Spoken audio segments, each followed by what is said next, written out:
Your Highness, you will see what I will do to these geese. What you are about to witness happened over 4,500 years ago. In the throne room of Pharaoh Khufu, builder of the Great Pyramid, around 2575 BCE. The man in the white robe is Djedi, a priest, a sorcerer, a performer of wonders. In the next moments, he will do something impossible. He will kill these 3 geese. And then, before the eyes of the most powerful man on earth, he will bring them back to life. This is not mythology. This is documented in the Westcar Papyrus, currently housed in the Berlin Museum, catalog number Papyrus 3033. Welcome to the Virtual Museum of Charlatans. We begin at the beginning.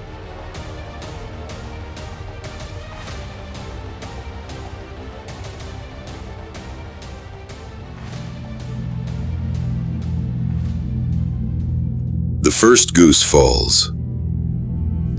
The Westcar Papyrus describes this moment with matter-of-fact precision. He decapitated the goose.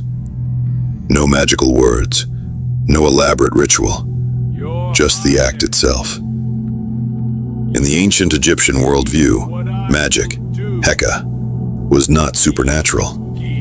It was a natural force, like gravity or electricity, that could be manipulated by those who knew the proper techniques. Djedi is not performing a miracle. He is demonstrating a skill, and the skill is about to become even more extraordinary. The Westcar Papyrus states, "He placed the head upon the body. The goose stood upon its feet, its plumage unharmed." 3 times this is repeated. 3 geese, 3 deaths, 3 restorations. The text does not explain how. It does not describe the words Djedi spoke. It simply documents the result. And then, Pharaoh Khufu, the most powerful man in the ancient world, ordered a duck to be brought, then a bull. The performance continued. And then, Khufu wanted to see the magic performed on a human being. A condemned prisoner was brought forward, and Djedi refused. This moment would change the relationship between magic and power in ancient Egypt forever.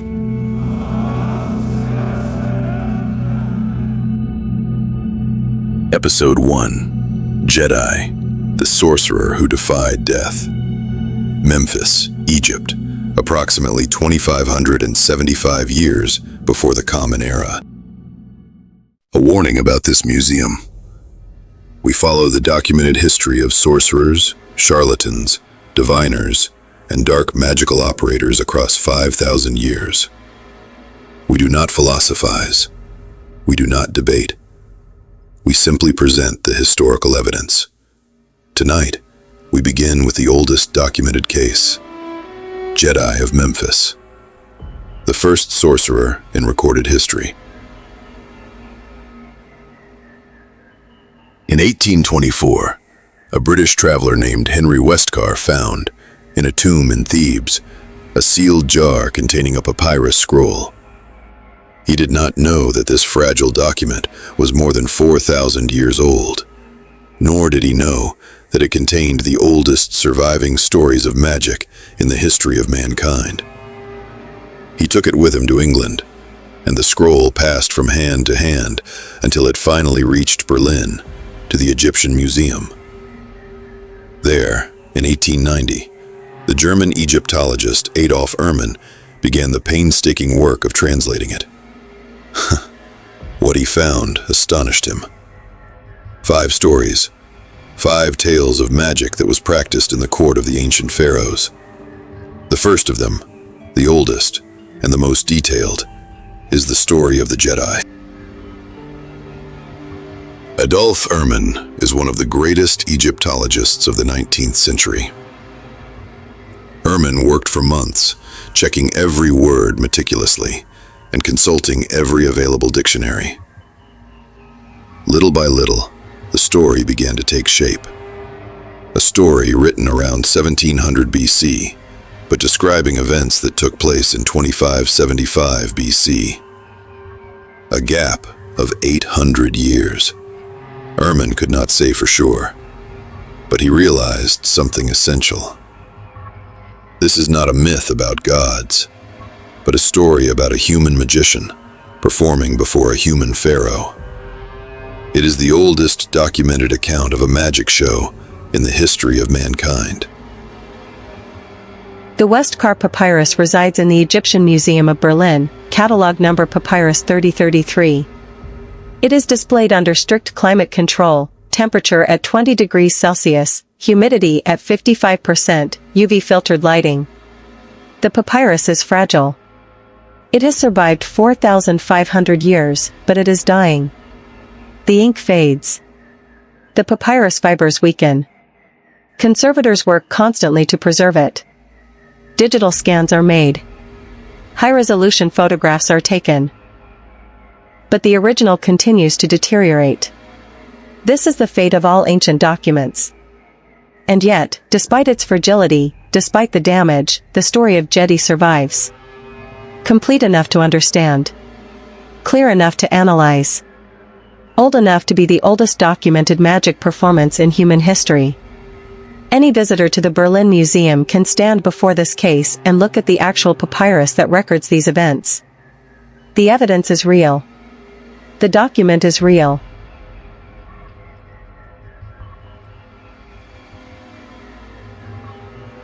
The Westcar Papyrus contains 5 stories. All set in the Old Kingdom. All involving magic. The first is the longest, the most detailed, the story of Djedi. The second tells of a prophecy about Djedi's role in the succession of dynasties. The third describes the miraculous birth of the first 3 kings of the 5th dynasty, born to a commoner woman with the help of goddesses. The 4th and 5th stories are badly damaged, only fragments survive. Scholars debate the purpose of these stories. Are they historical records? Political propaganda? Entertainment literature? Religious texts about the power of Heka? He could decapitate a goose and then To understand Djedi, we must understand Heka, the Egyptian concept of magic. In our modern worldview, magic is supernatural. It violates the laws of nature. But for the ancient Egyptians, Heka was natural. It was a force like gravity or electricity, present in the universe from the moment of creation. The gods used Heka to create the world. Priests used Heka to maintain cosmic order. Physicians used Heka to heal the sick. And sorcerers like Djedi used Heka to perform wonders. Heka was not inherently good or evil. It was a tool. The Egyptians had no word for supernatural because they did not separate the natural from the supernatural. Everything was part of a single, interconnected cosmic order. Djedi was not breaking the laws of nature. He was manipulating them. And this understanding is essential to understanding why the story of Djedi was preserved for over 4,000 years. Pharaoh Khufu, the second king of the 4th dynasty, ruler of all Egypt from approximately 2589 to 2566 BCE. His Greek name is Cheops. His Egyptian name is Khnum Khufu. Khnum protects me.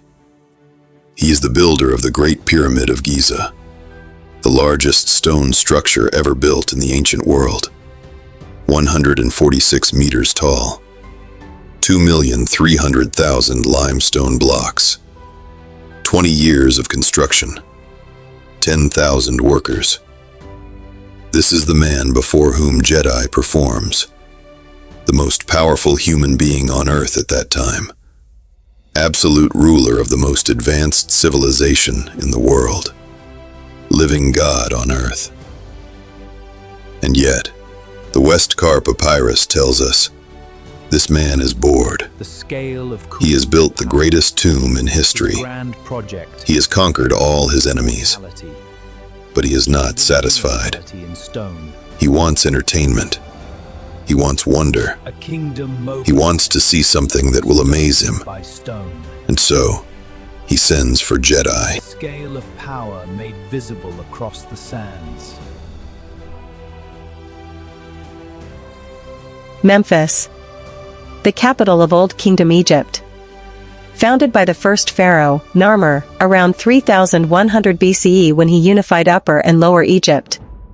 By Khufu's time, Memphis has been the capital for over 500 years. It is the administrative center of the kingdom, the residence of the pharaoh, the headquarters of the bureaucracy that manages the pyramid construction, the city where nobles build their tombs, where priests serve in the great temples, where sorcerers like Djedi practice their craft. Memphis is not just a city. It is the center of the world, at least, the Egyptian world. And in this city, in the year 2575 BCE, Djedi performs before the pharaoh. The performance is witnessed by the elite of Egyptian society. It is recorded by royal scribes. And it becomes part of the cultural memory of Egypt for the next 2,000 years. The summons arrived. A royal messenger bearing the pharaoh's seal. Djedi knew what this meant. To be summoned before the pharaoh was the highest honor, but also extremely dangerous. If he pleased Khufu, he would be rewarded with gold, land, and prestige. But if he failed to impress, if he disappointed, if his deception was exposed, the consequences could be dire. Djedi was not young. He was probably in his 50s or 60s. He had practiced his craft for decades and built a solid reputation. And now, that reputation had reached the ears of the most powerful man in the world. He prepared himself meticulously. His ceremonial robes, his ritual implements, his incantations. He knew what he was going to do. He had done it before, but never before such an audience, and never with such risks. The throne room. The center of power in ancient Egypt. Every detail is designed to overwhelm. The massive columns, the precious materials, the armed guards, the assembled nobility, and at the center, the pharaoh, elevated on his throne, bathed in light, surrounded by symbols of divine authority. This is the setting for Djedi's performance. The Westcar Papyrus describes the scene briefly. Djedi entered. He bowed before the pharaoh. Khufu spoke, saying, "Is it true what they say about you, that you can decapitate a goose and restore it to life?" The question is direct. The expectation is clear. Djedi must perform, and he must succeed. 5 geese, white, unharmed, alive. The Westcar Papyrus doesn't specify how many, but the geese are brought in quietly. They are ordinary animals, raised for food. No one expects them to survive what's to come. The Djedi examines them. He touches them. He makes sure they are alive, unharmed, real. This is important. There must be no room for deception. The geese must truly be killed, then truly brought back to life.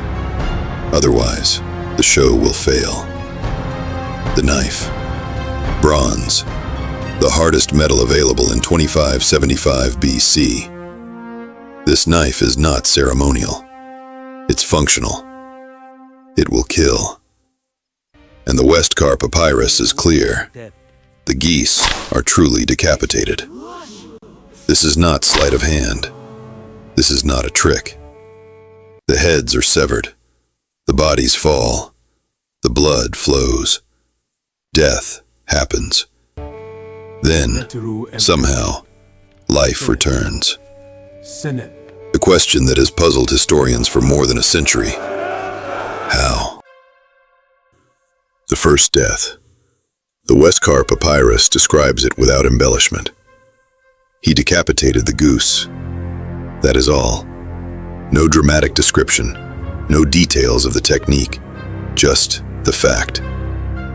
The goose is dead. The head is separated from the body. There is no question, no ambiguity. Death has occurred. And now, the real performance begins. Can he restore what he has killed? Or has he merely committed an act of cruelty before the pharaoh? The gesture. The Westcar Papyrus does not describe it in detail. It simply says, he placed the head upon the body. But Egyptian magical texts from later periods describe similar rituals. Specific hand positions. Specific words. Specific sequences. This is Heka, magic is technique, not a supernatural intervention. Djedi is not praying to a god to perform a miracle. He is manipulating natural forces through prescribed methods. Whether those methods actually work, or whether this is elaborate theater, we cannot know from the text alone. But the papyrus is clear about what happens next. The restoration.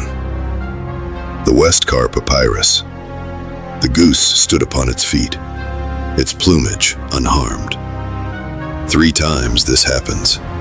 5 geese, 5 deaths, 5 restorations. The text does not explain how. It does not describe the mechanism. It simply states the result. And then, crucially, the papyrus tells us that Khufu ordered more animals. A duck, then a bull. The performance continued. Each time, the same result. Death, restoration, life. Whether this is historical fact, or literary embellishment, or religious propaganda, we cannot know. But the ancient Egyptians who copied this text, who preserved it for centuries, believed it was true. And that belief is itself a historical fact we must confront. The human test. This is the critical moment. The Westcar Papyrus records Djedi's refusal, not to a noble prisoner, my lord. Such a thing is not done to a noble. Why does he refuse? Is it genuine ethical restraint? Is it fear that the magic will not work on humans? Is it political calculation? The text does not say. But the refusal is significant. It establishes a boundary. Magic has limits. The pharaoh's power has constraints. And perhaps most importantly, it protects Djedi from being exposed as a fraud. Because if he tries this on a human and fails, he dies. Khufu does not punish Djedi. He rewards him. The Westcar Papyrus, the pharaoh was pleased. Sorcerer, He ordered use your that Djedi be magic given on this gold, man. land, and a position No, in the royal Pharaoh, court. I will not. This is crucial. If this were a story about a fraud, Khufu would have been angry. He would have punished the deception. But the text presents this as a genuine performance of Heka. Djedi has amazed the pharaoh. He has demonstrated real power. Then you will be rewarded. And he is rewarded accordingly.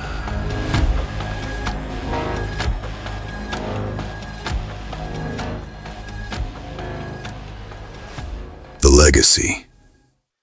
Djedi's story influences everything that follows. The Greek magicians of the Hellenistic period claim similar powers. The medieval grimoires describe rituals for killing and restoring life. The Renaissance conjurers perform similar tricks for royal courts. The modern stage magicians, Houdini, Copperfield, Blaine, all descend from this foundational tradition. Djedi is the first link in a chain that stretches across 4,500 years. He is the prototype, the original, the first documented sorcerer in human history. And his story, preserved in the Berlin Museum, the unanswered question, did it really happen? We will never know. The Virtual Museum of Charlatans opens its doors for the first time. A structure outside of time, containing the documented history of sorcerers, charlatans, diviners, and dark magical operators across 5,000 years of human civilization. Each will have their own hall, their own exhibit, their own place in this dark pantheon. And tonight, the first hall is prepared. The Hall of Djedi.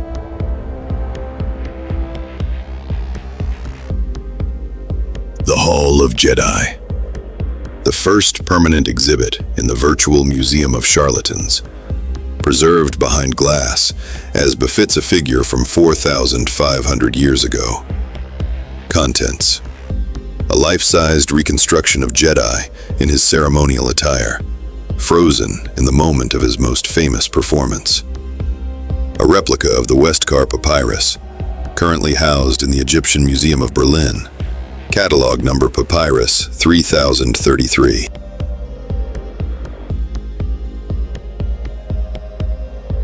The museum collection. One exhibit complete. 55 to come. From ancient Egypt to the digital age. From the oldest documented sorcerer to the newest digital charlatans. Each will take their place in these halls, preserved behind glass, documented with verified sources, displayed in their proper chronological and cultural context. The museum grows with each episode. Next, Enheduanna of Ur, the first named author in human history, and the first documented practitioner of magical cursing. Her hall awaits. Next week, Episode 2. A new hall will open in the museum. Enheduanna of Ur, daughter of Sargon of Akkad, high priestess of the moon god Nana, the first named author in human history, the first documented practitioner of magical cursing. She wrote a curse on a clay tablet. She named her enemy. She called upon the goddess Inanna to destroy him.